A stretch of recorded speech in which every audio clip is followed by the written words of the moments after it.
December আপনাদের pathological পরীক্ষার জন্য 11 তারিখ ভোর 6টার মধ্যে আপনাদের সবাইকে নিয়ে রাজারবাগ কেন্দ্রীয় পুলিশ হাসপাতালে উপস্থিত থাকতে হবে। আপনারা স্যার বলে গেছেন, নিঃসন্দেহে আপনারা সকলেই যেরকম ভাগ্যবান, আপনাদের পাশাপাশি এই কথাটা চিন্তা করতে হবে আজকে থেকে আপনারা একটি জায়গা থেকে আরেকটি স্টেজে পদার্পণ করছেন, কি তাই না? মানুষের প্রত্যেকটা মানুষেরই জীবনে স্বপ্ন থাকে। সেই স্বপ্নটা আপনারা যদি ছোট থেকে চিন্তা করেন, যখন আপনারা ছোট ছিলেন, আপনারা ছোট বাচ্চাদের দিকে পাঠায় খেয়াল করবেন যে ওরা দেখবেন যে আপনাকে বলতে হয় না। ওই ছোট বাচ্চাটা যখন দেখে আরেকটি বাচ্চা স্কুলে যাচ্ছে, তখন কিন্তু তার আম্মু আব্বুকে বলে, আম্মু আমি স্কুলে যাব। কি বলে না? আপনাদের ভাই ভাবি যারা আপনারা দেখবেন খেয়াল করে, ও কেন বলে? ও বলে যখন দেখে পাশে আরেকটি বাচ্চা স্কুলে যাচ্ছে, ও নিজ থেকেই বলে স্কুলে যাবে। যখন সে প্রাইমারি স্কুলে গেল, তখন তার মনে বড়দের দেখে আগ্রহ জাগে, আমি কবে হাই স্কুলে যাব। হাই স্কুলে গেল, তার আশা জাগে কবে সে কলেজে যাবে। কলেজে গেল, হয়তো উচ্চ শিক্ষা, নতুবা সেখান থেকে কবে পড়ালেখা শেষ করে একটা চাকরি পাবো। এটা একটা মনের আশা। এটা স্টেজ বাই স্টেজ আগায় নিয়ে যায়। এই যে যখন একটা চাকরি পায়, তখন তার মনে স্যার যে রাষ্ট্রে যেটা বলে গেছেন সেটার উদ্ধৃতি দিয়েই আমি বলবো, তখন তার মনে আশা জাগে কবে একটি বিয়ে করব। এখন এর আগের যে স্টেজটা যেটা বললাম যে কবে একটা চাকরি পাবো, এই যে একটি সংখ্যা, এই সংখ্যাটা আপনারা এখানে যারা আছেন তারা সেটা উত্তীর্ণ হয়েছেন না?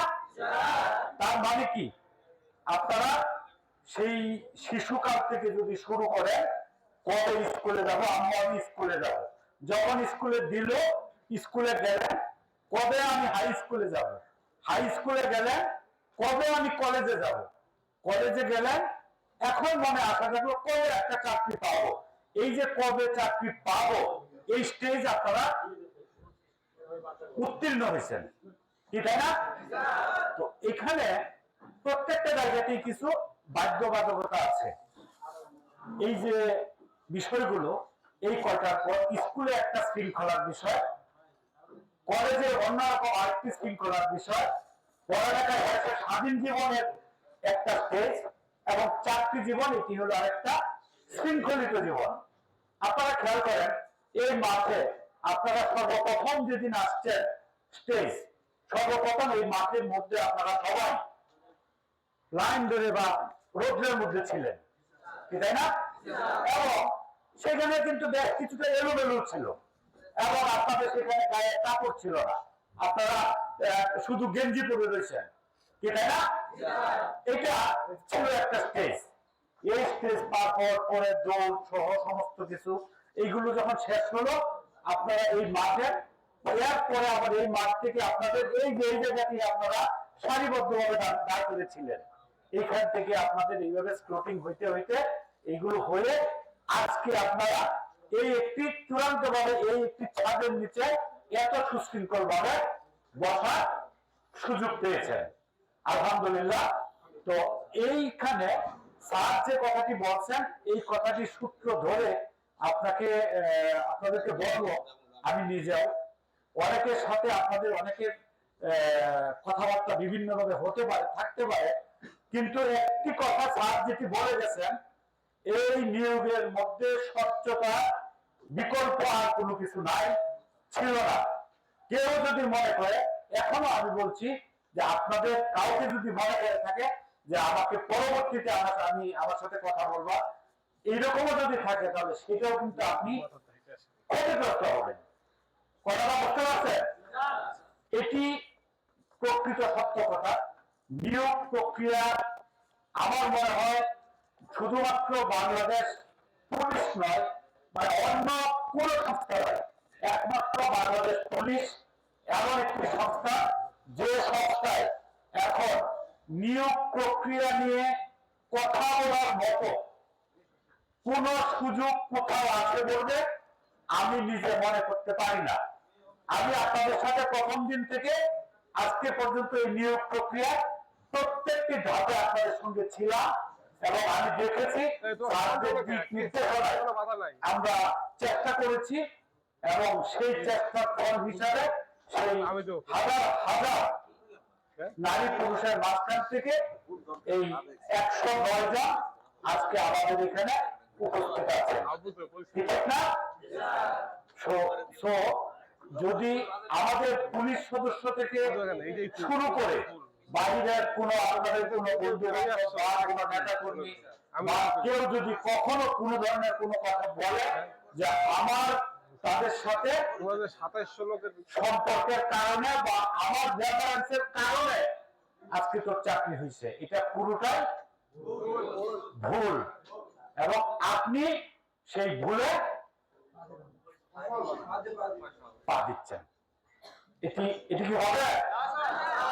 এবং এখন থেকেও সামনে পর্যন্ত এই আছে সেই আছে আপনাদের কাউকে এটুকু নিশ্চয়তা আপনাদেরকে দিতে পারি, নিয়মের বাইরে অনিয়মতান্ত্রিক ভাবে কেউ যেমন থাকতেও পারবে না এবং নিয়মের বাইরে কিছু হবেও না। এখন আপনাদের এই যে ধাপে আসছেন এটি আপনারা প্রাথমিকভাবে নির্বাচিত, কি ঠিক আছে?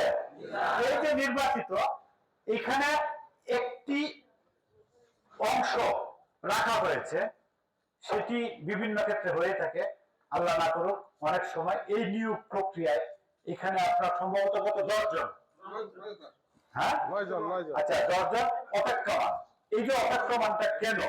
এখানে অনেক সময় অনেকে হয় কোনো কারণে বা অন্য কোনো সুযোগ সুবিধার কারণে বা তার অন্য অপরচুনিটির কারণে বা অন্য যে কোনো কারণে একজন ইচ্ছা করলে চাকরিটা নাও করতে পারে, তাহলে তার একজনের জন্য তো আমার নতুন করে প্রক্রিয়াটা শুরু হবে না। এটার জন্য এখানে 9-10 জন অতিরিক্ত রাখা আছে। এই যে রাখা আছে এখান থেকে ওইখানেও মেধা অনুযায়ী একজন যদি না থাকে তাহলে 1 নাম্বার যাবে, 2 জন যদি না থাকে তাহলে 2 নাম্বার যাবে, 3 জন যদি না থাকে তাহলে 3 নাম্বার যাবে। এইভাবে তাদের কাছ থেকে এইভাবে তাদেরকে নেওয়া হবে। এটার জন্য এই সিস্টেমটাও এখানে রাখা। মেডিকেলটা বলে দেন। মেডিকেল এখন এই যে প্রক্রিয়া, এই প্রক্রিয়া শেষ করে এখান থেকে এখন আপনাদের কাজ শুরু।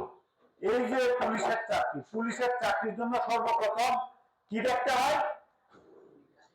ফিটনেস, কি তাই না? আপনারা শারীরিকভাবে উপযুক্ত কিনা এটা আমরা মাঠে যেটা দেখছি সেটা হলো আপাত দৃষ্টিতে, কিন্তু আমাদের শারীরিক সক্ষমতা সমস্ত কিছু দেখার জন্য সেই ক্ষেত্রে ডাক্তারের সার্টিফাই লাগবে। এখানে প্যাথোলজিক্যাল টেস্ট থেকে শুরু করে আরো অনেক কিছু কার্যক্রম, অর্থাৎ মেডিকেল সাইটে অনেক কার্যক্রম বাকি আছে। এই কার্যক্রমগুলি হলো এখন আপনাদের চূড়ান্ত ভাবে এই যে প্রাথমিক নির্বাচন আর চূড়ান্ত নির্বাচন। এখন এই প্রাথমিকভাবে নির্বাচিতদের এইটা সম্পন্ন হওয়ার পরবর্তীতে চূড়ান্ত ভাবে নির্বাচিত হবে মেডিকেল আর হলো ভেরিফিকেশন। আপনাদের কাছে আরেকটি কথা বলে রাখি, অনুগ্রহপূর্বক মিথ্যা তথ্য দিয়ে কেউ কিন্তু চাকরি পাইলেও মিথ্যার উপর ভর করে কি সারা জীবন থাকা যায়? থাকা যায় না।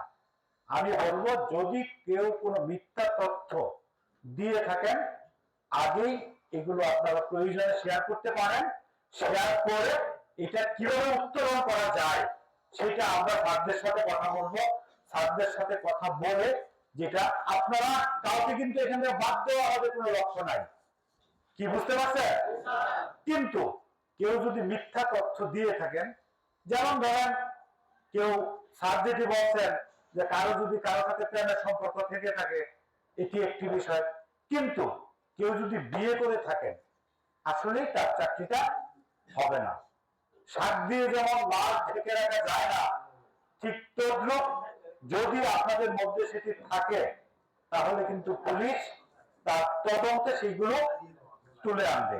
আপনাদের তদন্ত শুরু হবে এই যে আপনাদের কাছে যে ফর্ম দেওয়া হবে, যদি কেউ মিথ্যা তথ্য দিয়ে থাকেন সেই তথ্যের উপর ভিত্তি করে কিন্তু সমস্যা হবে। এই জন্য অনুগ্রহপূর্বক মিথ্যা তথ্য আমাদের কাছে না দিয়ে সঠিকটা উপস্থাপন করুন, এবং সঠিক তথ্য পেলে যে জিনিসটা হবে আপনাদের কাছে সেই কথাটা বলি। ময়মনসিংহ হলেও বর্তমানে আমি গাজীপুরের বাসিন্দা, কিন্তু আপনি যদি মনে করেন আমার বাবা ময়মনসিং ছিল, এটাকে আমি অস্বীকার করব, তাহলে কিন্তু ভুল হবে। আপনার কিন্তু স্থায়ী ঠিকানা গাজীপুর, এটা ময়মনসিং প্রকাশিত হলে আমার চাকরি হবে না, এটা ভুল কথা। কি কথাটা বুঝতে পারছেন? এটাই প্রকৃত সত্য কথা। মানুষ স্থান পরিবর্তন করে, এটাই স্বাভাবিক, করে না? এখন কথা হলো 2 তারিখ, কি তাই না? 2 তারিখে আপনাদের এখানে প্রাথমিকভাবে মেডিকেল পরীক্ষা হবে। এই মেডিকেল পরীক্ষার পরবর্তীতে আপনারা আছেন, এখনই বলে রাখি, 11ই ডিসেম্বর আপনাদের প্যাথোলজিক্যাল পরীক্ষার জন্য 11 তারিখ ভোর 6টার মধ্যে আপনাদের সবাইকে নিয়ে রাজারবাগ কেন্দ্রীয় পুলিশ হাসপাতালে উপস্থিত থাকতে হবে। ধন্যবাদ। আমাদের আরো সে এত সময় যারা নিয়োগপ্রাপ্ত গ্যাস ছিলেন তাদের মাঝে বিভিন্ন গুরুত্বপূর্ণ আসলে নতুন আচ্ছা, এটা বলেছেন কাগজপত্র আপনারা ছবিতে আছে, ছবিতে সব দেওয়াই আছে। ধন্যবাদ।